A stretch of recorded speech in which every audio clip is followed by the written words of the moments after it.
Topic under discussion today is about the interferons. Here we will tell you people about the types of the interferons. Like we have three types: alpha, beta, and gamma. We'll talk about all of them. So first of all, briefing you guys that interferons are actually some proteins present in the body. They tell your immune system to kill the germs or cancerous cells in the body.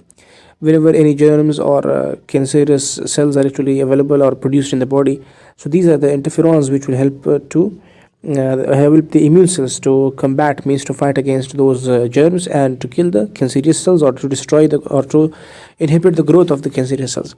So this is in short. Now let's come towards the mechanism how this is actually interferons are doing their job.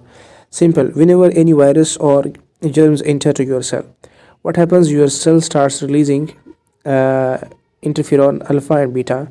I told you in the beginning we have three types: alpha, beta, and gamma. So here I'm mentioning only two, alpha and beta. Now the third one, the gamma, will come just a moment later. Well, what happened now? Simple.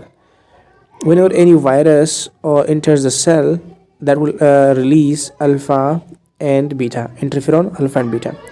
These interferon alpha and beta are responsible to warn the immune system. They will give the warning signals to the immune system. Now this immune system, when it is given the warning signal, this will start activating the WBCs, and WBCs will release the interferon gamma.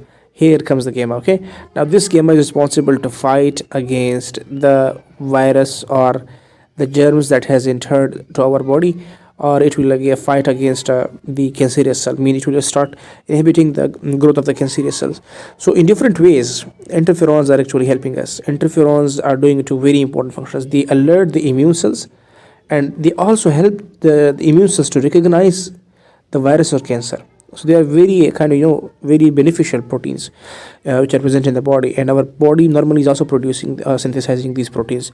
What happens when there is a disease? So these proteins are very less, so we then give these interferons in shots via IM or IV route, depending upon the condition of the patient.